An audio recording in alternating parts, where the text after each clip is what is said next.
Bismillahirrahmanirrahim. Ini yang di layar YouTube nonton gitu, dengerin semua. Yang di sini dengerin semua, manusianya, kucingnya. Ya kan ada kucing juga di Raudhah nih. Riwari dengerin gitu. Ya semua dengarkan. Nabi Yunus alaihissalam, nabi ini nabi, ceramah, ngajar, bukannya diterima, dicaci, dimaki, dihina, dipaidu kalau kata orang Jawa ya. Orang Kudus ngomong dipaidu gitu. Nah, daerah sono gitu ya. Dihina, dicemooh. Lama-lama Nabi bukan kehabisan kesabaran, tidak mungkin tuh Nabi nggak sabar ya. Tapi Nabi ini menatap, Nabi Yunus alaihissalam menatap, wah di sini nggak berhasil nih, nggak bagus ini tempatnya, pindah, cari yang lain, cari yang lain. Maka saat itu Nabi Yunus alaihissalam naik kapal. Nah disitulah Allah Ta'ala ingin mengajarkan suatu pada Nabi Yunus alaihissalam. Ya ternyata yang nolak-nolak itu, ya yang anti-anti itu justru akan menjadi yang dukung, akan menjadi yang menerima. Akhirnya Nabi Yunus naik kapal, lihat bagaimana cara Allah mengembalikan nabinya. Cara Allah mengembalikan nabinya itu indahnya luar biasa. Allah kirimkan badai di lautan, lautnya dibuat ngamuk. Nah ketika lautnya itu mengganas, maka dalam berbagai tafsir disebutkan muatannya kapal ini harus dikurangi. Ya, biar apa? Biar kapalnya nggak tenggelam. Maka dikurangi barang-barang. Ketika barang sudah dikurangi ya masih kapalnya dalam kondisi yang mengkhawatirkan, maka dirapatkan kesepakatan bersama. Ya, kesepakatan bersama ini salah satu harus dilempar ke lautan. Coba kalau Anda waktu itu ada di kapal tersebut. Kemudian semua nama disodorkan, ya, terus dikopiok. Apa doa Anda waktu itu? Ojo aku.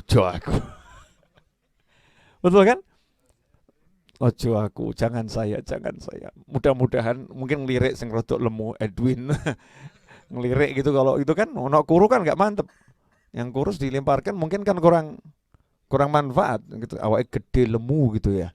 Sebelah kiri saya. Barokah ini. Barokah badannya. Besar.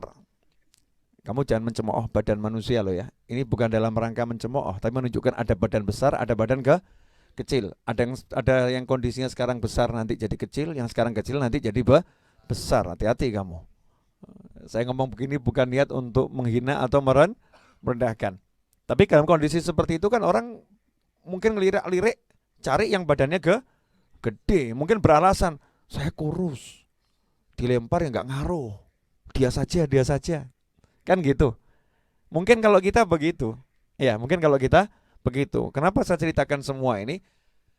Biar kita bisa merasakan situasi dan kondisi di kapal saat itu genting. Situasi dan kondisi di kapal saat itu genting. Tapi sebuah kesepakatan yang sudah dibangun itu ya harus diikuti ya, diikuti. Ya, alhamdulillah malam hari ini calon presiden nomor 2 sudah mengajukan gugatan ke MK. Gitu kan? Ya, prosesnya diikuti. Kita harus mendukung semua warga negara yang berjalan sesuai konstitusi. Kita hargai dan kita hormati. Makanya jangan kita saling mencemooh, saling menghina.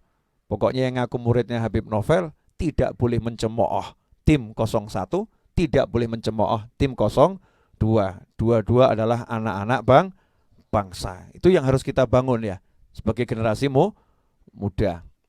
Itu apa? Cebong kampret, surah cetoh. Gak usah gitu-gitu lagi ya, gak usah gitu-gitu lagi. Sudah kita lihat saja ya. Prosesnya diikuti. Maka saat itu kebetulan seandainya ini kita satu kapal ya. Kita ini satu kapal, diundi. Yang keluar nama saya. Kira-kira Anda lega enggak? Allah gaya. Alhamdulillah bukan aku. Habib Novel. Memang dia layak dibuang. Apakah seperti itu? Allah gaya. Saat itu terjadi di kapal, diundi yang keluar Nabi Yunus alaihissalam. Padahal Nabi Yunus nggak pernah memperkenalkan diri. Perhatian-perhatian saudara-saudara, berdasarkan apa yang sudah Bapak lihat, wajah saya wajah soleh. Saya orang soleh gitu ya. Saya numpang di kapal ini karena kaum saya nggak beres, nggak benar. Saya mau pindah cari kaum yang lebih beres. Nggak pernah pamer-pamer, kenalkan diri, nggak pernah. Nyantai di pojok aja seperti penumpang biasa, biasa. Tapi begitu di Kopiok, terus kok yang keluar beliau seisi kapal. Ya ini kopi datang. Yang Mbak Kopi mungkin layak dilempar gitu. Buru kamu. Jazakumullah khairan Mas Agus. Ya namanya Agus Yuko, status single. Ya, gelar ya sarjana lumayan. Walaupun gak jelas sarjana. Asal Wonogiri rodok naik ke atas dikit. Biasa hidup di pegunungan, suka mendaki. Iya. Walaupun kurus, tampak perkasa, tapi perlu dibuktikan dalam kehidupan sehari-hari. Coba nanti besok angkat beras 100 kilo kuat atau tidak ya. Intermezzo dikit. Ya, ini kan iklan lewat ya.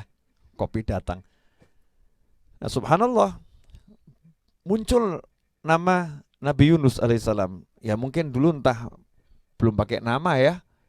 Karena di masa lampau kan belum ada kertas itu ya. Belum ada kertas. Mungkin dia masing-masing pakai, kamu apa ya? Mungkin ada yang pakai kancing atau pakai apa ya, kopiok gitu, keluarnya apa. Nabi Yunus seisi kapal menolak hasil tersebut. Satu kapal tuh nolak. Kalau kami tidak mau dia dibuang. Ini orang baik. Masya Allah. Satu kapal bisa tahu ini orang baik. Zaman sekarang kita ini kok jadi muslim, sehari sholat 5 waktu ya, sholat 5 waktu pakai sunnah, qobliyah, ba'diyah, zikir, wirid. Lah kok lihat orang baik aja nggak bisa dulu ya. Gak bisa bedakan ini maling jahat, ini maling baik. Lu ada loh maling baik. Maling tapi sama hatinya sedih. Kenapa aku jadi maling? Ada, gelos ini.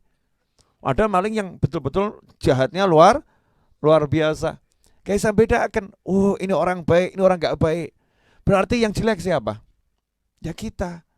Ledek, kotornya luar biasa, nggak bisa bedain, ya nggak bisa bedain ini orang baik, ya nggak bisa bedain. Masya Allah, ini satu kapal bisa bedakan. Jangan dia, kita saja ini orang baik, jangan dia. Nabi Yunus ngomong, oh enggak apa-apa, memang saya yang keluar biar saya dibuang.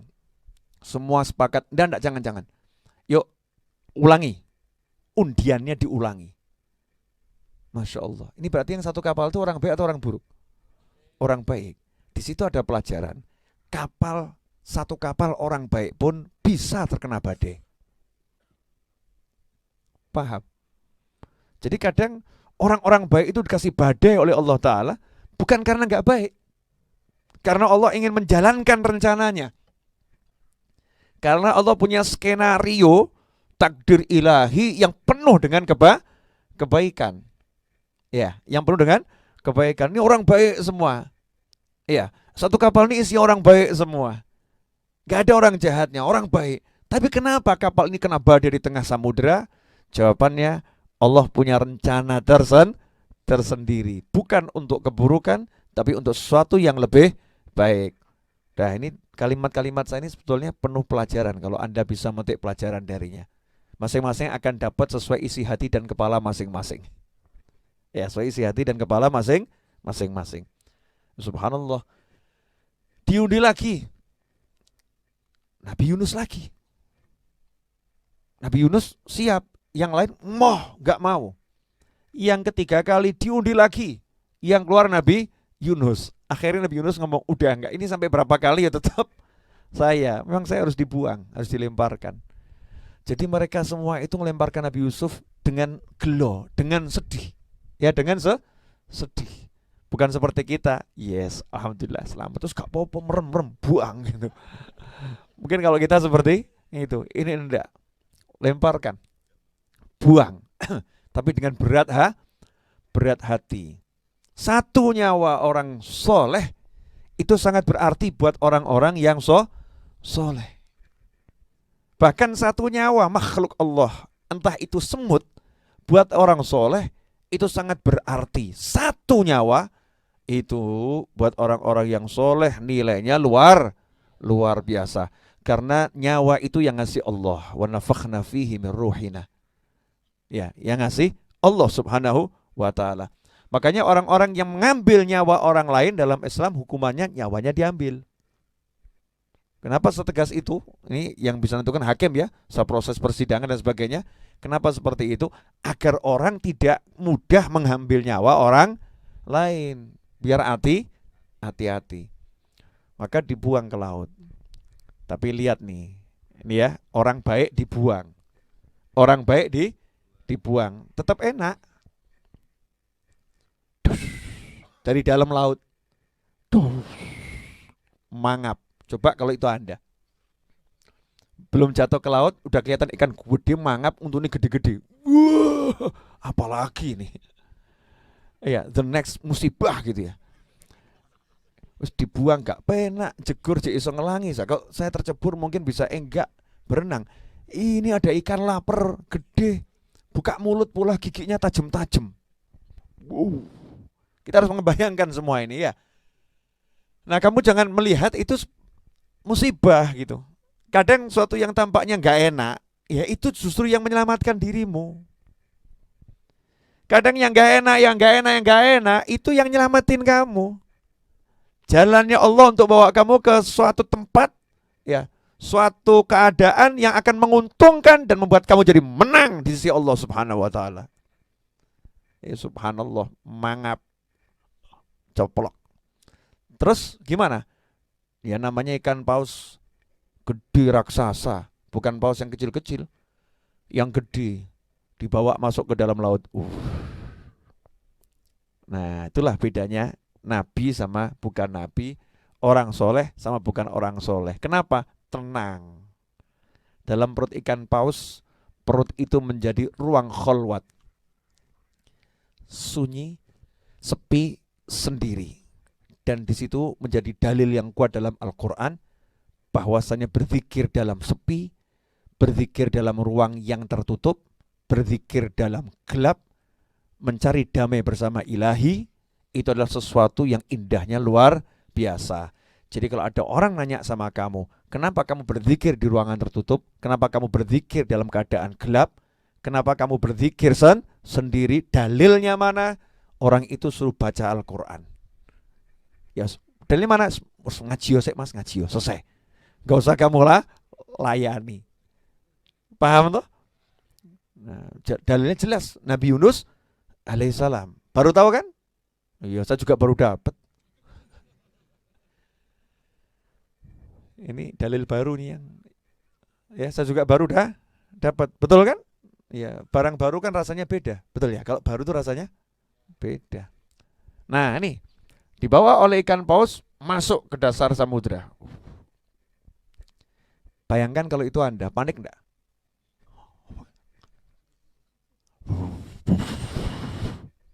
Gak mungkin toh dalam perut ikan paus terus kemudian kok seperti di dalam pesawat tenang gitu kan ya. Ini obah aromanya entah gimana dan lain sebagainya. Ini manusiawi ya, manusiawi. Tapi Nabi Yunus tenang. Ruang kholwat. Ruang kholwat. Dilempar, gak mikir jelek. Masuk perut ikan paus, gak mikir jelek. Ruang kholwat. Di situ justru mengucapkan La ilaha illa anta subhanaka inni kuntu minadh dhalimin. La ilaha illa anta subhanaka inni kuntu minadh dhalimin. Di situ malaikat geger. Malaikat yang jaga lautan dan malaikat yang di atas laut. geger. Ini suara yang terkenal nih. Cengkokan iki paham. Oh, waktu Habib Novel. Paham toh? Iya. Orang itu kan dari suaranya bisa dikenali orangnya ya. Dari langkah kakinya bisa dikenali orangnya. Jadi suara zikirmu itu kalau kamu ahli zikir, itu malaikat kenal. Ya kan? Kenal. Dan log GPS-nya pun malaikat paham. Lokasi zikirmu tuh ya. Misalnya kalau habis sholat ini kita zikir tuh, ini udah dikenal nih dari Masjid Ar-Raudhah nih, zikirnya Edwin dan lain sebagainya itu naik ke langit itu malaikat kenal semua. Nah hari itu malaikat kaget karena malaikat itu kan ilmunya terbatas. Kalau nggak dikasih tambahan informasi nggak nambah itu malaikat.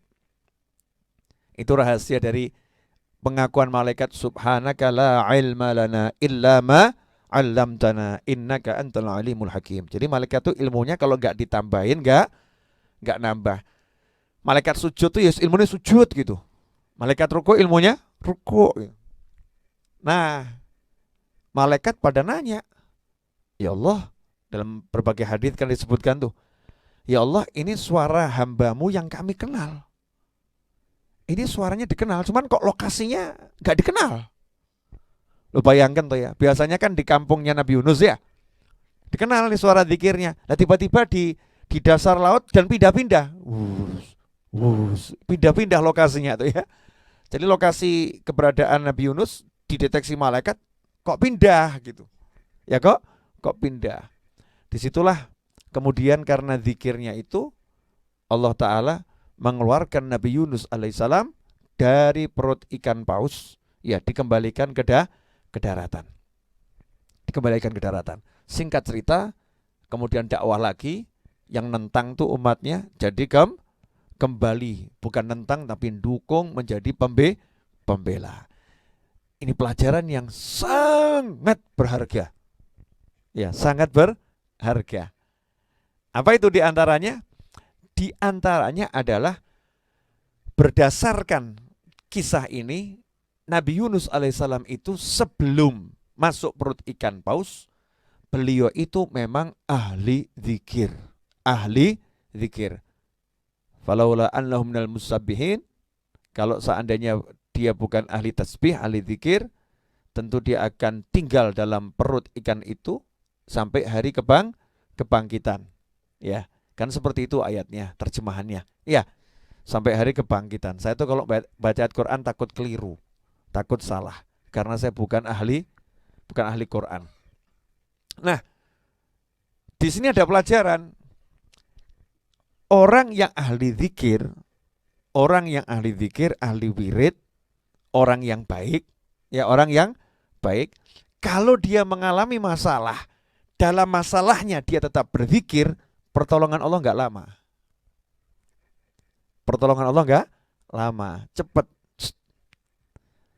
Tapi kalau orang yang nggak pernah zikir, nggak pernah wirid, ujuk-ujuk pengen jadi ahli zikir, nah, yontenono sih. Makanya mungkin ada yang sering sambat sama kiai, sama guru, sama habib, sama ustadz. Ini diantara ya, sebabnya macam-macam, tapi diantaranya ini, ustadz, duhanya udah saya jalankan 5 minggu, tapi kok hasilnya toko saya masih sepi aja ya.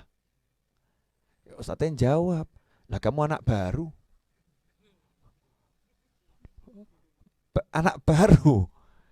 Kalau kamu dari dulu ahli zikir, terus tokomu sepi, kamu kemudian zikir, ya tokomu insya Allah cepatlah laris. Paham maksudnya enggak? Jadi ketika orang-orang ahli zikir itu kena masalah, kena musibah, kena ujian, ujiannya itu akan cepat tersingkir. Kalau ujiannya belum tersingkir, ya dia akan bisa menikmati ujiannya itu menjadi suatu hal yang sangat